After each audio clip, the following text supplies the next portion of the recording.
안녕하세요. 파산관제인 홍현필 변호사입니다. 오늘은 차량 매각 사례에 대해서 좀 구체적으로 알아보겠습니다. 통상 저희가 이제 채무자를 조사하다 보면 주거부터 직업, 파탄 시kim 원인, 가족관계, 파산 채권, 재단 채권, 현재 명의 재산, 5년 동안의 처분 재산, 부모 재산, 환가 포기 재산 이렇게 이제 보고서 양식에 기재를 하는데 대부분 쟁점이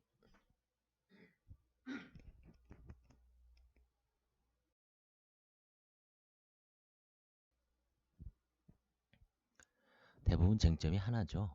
그래서 이 사안에서도 이제 결국 여러 가지를 조사하다가 이 채무자 현재 명의 재산을 한번 보겠습니다. 보험해약 환급금이 450 있습니다. 450.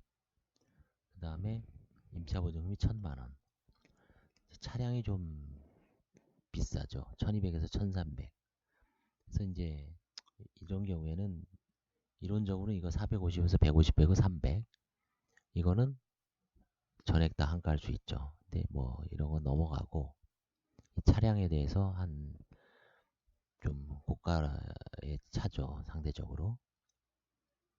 그 당시로서는 이제 최신 차죠. 이런 경우는 매각을 한 다음에 요 파이낸셜 서비스 코리아 요 근저당권을 아마 전액 변제해서 이제 요 근저당권 변제하는데 법원의 허가를 받아라. 그게 이제 이 사건의 그 요체가 되겠습니다. 그 다음에 5년 동안 처분한 재산은 배우자 명의의 주택을 팔았죠. 그래서 이제 근저당권을 쭉 갚고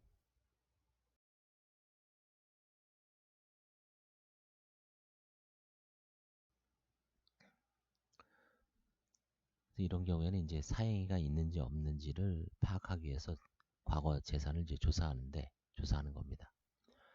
그다음에 부모 재산 같은 것도 이제는 없어졌죠. 이거 굳이 부모 재산을 부모 명의로 짱박아 놓고 파산 경제 활동을 하거나 이런 몇 명이나 되겠습니까?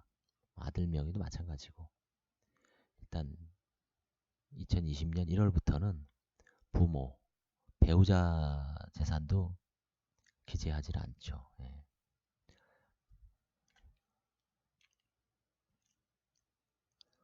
그래서 이 사안에서는 결국 나머지는 특별하게 아무 문제가 없고 이제 자동차를 이제 설정된 근저당권을 변제하는 게 이제 요체가 됩니다.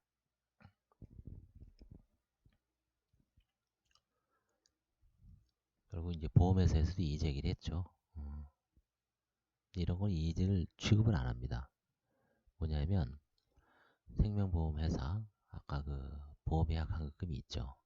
이렇게 여기 60, 108, 31, 105, 홍세무 150 총 합쳐서 450이 있는데 이런 경우 이제 이 회사에서 신용대출로 1038만 원을 해준 거예요. 이제 채무자가 꼴락 해약한 87만 원 딱 있어요. 이거를. 근데 이걸 해약을 해야지 자기네가 이제 상계를 처리할 수 있기 때문에 물론 거기에서 이제 학설이 나뉘지만 일단 보험회사 입장에서는 돈을 안 주고 87만 원을 안 주고 이 1038만 원에서 이제 상계를 합니다. 근데 어떻게 보면 이의 신청서가 들어오면 채무자가 이의가 들어왔으니까 이게 뭔가 내 사건이 잘못되지 않나 않을까라고 걱정을 해서 관제인 모르게 아니면 신청 대리인 의논 없이 슬그머니 가서 이 보험 하나 없어져 봐야 큰 탈이 없으니까 그냥 얘네들이 이걸 해약하면 이 신청서를 철회하겠다, 취하하겠다라고 이제 언급을 하죠. 그러면 이제 요거를 해약을 합니다. 나중에 관제인도 이게 금액이 크면 몰라도 어떻게 하겠어요. 그렇죠? 이제 그런 어떤 맹점, 약점을 이용해서 불안 심리를 이용해서 이 보험회사에서 이제 이런 이의신청서를 접수하는 게 아주 상투적으로 계속 몇 년째 들어오죠. 요즘은 어떤지 요즘은 못 본 것 같습니다. 이제 하여튼 최근 한 몇 년 동안, 한 3, 4년 동안 유행인 것 같습니다. 이건 이제 그 서두에도 말씀드렸지만 아들을 은닉해놓고 잔존거래당권 변제 확인 후 이제 추적 후 매각한 겁니다. 이건 왜 그러냐면 본 내용을 한번 보겠습니다. 채무자가 아들 누구에게 이전해준 자동차 모닝이 존재했습니다. 근저당권이 존재를 확인한 바 현재 캐피탈사 50만원에 등록 원부상에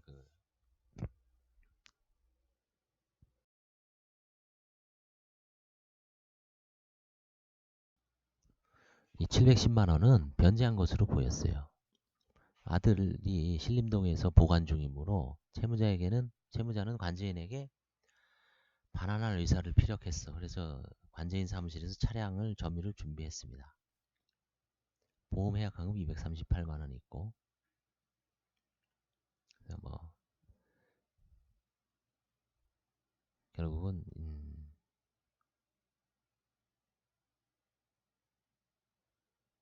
여기서는 이제 근저당권을 추적해서 다 변액 다 원부에 변제한 거를 확인을 해서 결국은 이제 환수를 하게 되었습니다.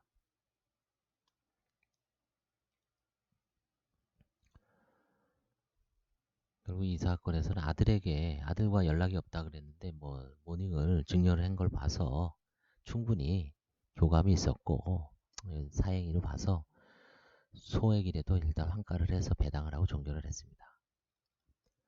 자동차 신종 매매 수법이라고 했는데 이게 뭐 제가 그 당시에 이제 2013년 조사한 건데 새로운 매매 기법, 이게 왜 매매 기법인지 한번 보겠습니다.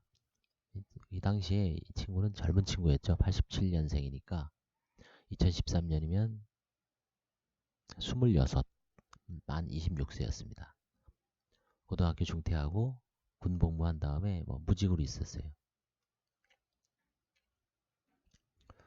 차량 매니아 같아요. 채무자 및 부친 명의로 차량 3대를 구입해서 약간 판단 능력이 저하된 채무자는 차를 비싸게 구입하거나 모자란 금액은 대부업체로부터 대출을 받아 그리고 이제 신차를 사니까 당연히 신차 사고 팔고 하니까 늘어나겠죠, 빚이. 그래서 이제 뭐 그래봐야 뭐 빚이 3천만 원 정도 됐어요. 캐피탈 이건 이제 렉서스라든가 이런 외제차를 캐피탈에서 다 팔고서도 남은 빚이 있어요. 이런 게 전부 긁어모으니까 3,050 전부 차량에 관한 빚입니다. 젊었을 때 뭐 차에 대해서 뭔가 마니아적인 그런 측면이 있을 수도 있습니다. 그래서 이제 재산은 없어요. 보험해약금 270만 원.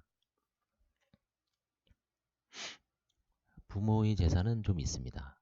뭐 부친이 뭐예요 이게 주택이 2개 그 다음에 뭐 차량이 있는데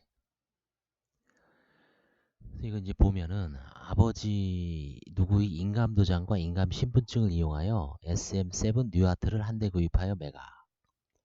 대부업체 채무는 미상이고 이제 차량 번호 2017년 7월에 구입해서 2달 후에 1차 매도. 그 다음에 친구의 소개로 알게 된 송모시기가 차량을 살 수 있게 해준다고 하여 부친 명의 위 SM7 뉴아트를 구입하여 2,500만원을 대출받아 구입하여 매각하는 과정에서 대부업체의 채무 850만원 부채가 발생했습니다. 그 다음에 부친이 매도하는 과정에서 1,000만원 손실을 발생했고 그리고 2011년 9월 16일 날 구입하죠. 요 매도하기 직전에. 그다음에 10월 25일 또 뭐 2달 후에 이건 한 달이죠. 2차 매도. 그 다음에 렉서스 중고차를 2천만 원의 시세 차량을 3천만 원에 구입을 해서 이제 결국 공매 처분하게 됐죠. 이 전모라는 중고자동차 매매 브로커가 약속업 공정증서를 발행해서 이 1,063만 원 채무까지 발생한 3자 매도 차량. 이렇게 차량을 집중적으로 이제 요거는 거의 7월 달부터 10월 달, 3달 사이에 2대. 그다음에 쭉 있다가 이제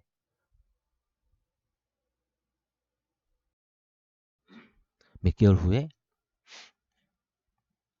그래서 이 차량 매각 과정을 제가 이제 살펴보니까 1차 매도한 SM7 차량은 근저당권이 존재하지 않아요. 그래서 채무자가 현금으로 딜러들과 부친이 허락하에 임금을 교부하다 2008년식 차량을 2011년 중고 차량으로 구입함. 정확한 매수 금액에 대해서는 차량 매매 계약서를 분실하여 알 수 없다고 진술합니다. 다만 이제 처분은 부친이 주도해서 매각을 했어요. 아들이 이제 정신 못 차리고 고가의 차량을 사니까 이게 나중에 큰 화근이 될 수 있다고 생각을 해서 아버지가 이제 잽싸게 매각을 해버린 거죠. 그 매각 과정에서 이제 결국 좀 손실이 발생한 거죠. 2차로 매도한 SM7 뉴아트 차량도 매수 경위에 대해서 잘 모른다고 진술했어요. 그래서 처분은 또 부친이 매각을 했어요. 중고차 매매 상사에게 했고, 다만 을구의 근저당권자는 차량 매도 캐피탈로부터 1,500만원 용자를 받습니다. 그래서 부친이 중고자차를 중고 브로ker에게 넘긴 후 그 과정에서 부친이 캐피탈에 1,000만원을 송금했다고 진술하나 매도인이 변제할 의무가 없죠. 이미 넘겼으니까. 이게 매매 과정이 좀 뭔가 석연치가 않아요. 채무자의 아들은 중고자동차 매매가 아니한 전 부친임을 속이고 딜러들과 공모하여 차량 매매 대금을 편취한 점이 의심되어 집중적으로 조사했으나 이 친구가 또 우울증까지 걸렸어요. 현재 정신적 스트레스로 당시 상황을 기억하지 못합니다. 다음에 부친도 심신미약 상태에서 브로커들에게 이용을 당한 점에 대한 자초지종을 모르겠다고 진술해요. 그래서 결국은 이게 왜 이렇게 됐는지 뭐 진짜 이용당한 것 같기도 하고 바보처럼 뭔가 세상 물정 모르고 애가 좀 이상한 좀 약간 모자란다고나 할까? 판단력이 좀 모자르는 것 같지는 않은데 좀 뭔가 하여튼 이 브로커들이 결국은 이상한 거래를 해서 최종 결론은 통산적인 할부금융, 캐피탈사를 통한 융자죠. 금융리스 방식으로 자동차 매매를 한 것이 아니고 채무자가 대부업체로부터 융자를 받아 채무가 증가했으나 부친이 자동차 매매 대금을 대부업체 채무의 변제에 사용하지 않아 채무가 그대로이고 부친이 변제한 것을 시인하고 있으므로 결국 이제 이 부친으로부터 800만 원을 화해계약의 방식으로 반환받아서 채권자들에게 변제를 했습니다. 뭐 채권자들이 이제 3천 정도가 되는데 800이면 한 2, 30%? 30% 조금 안 되죠. 한 20% 정도. 그리고 나서 이제 뭐 재량 면책을 했습니다. 재량 면책. 이게 뭔가 석연치 않죠. 이게. 그래서 뭐 결국 사건은 그냥 두리뭉실하게 끝냈지만 뭐 부친이 좀 적극적으로 협조를 해서 아들은 결국 면책을 받을 수 있었습니다.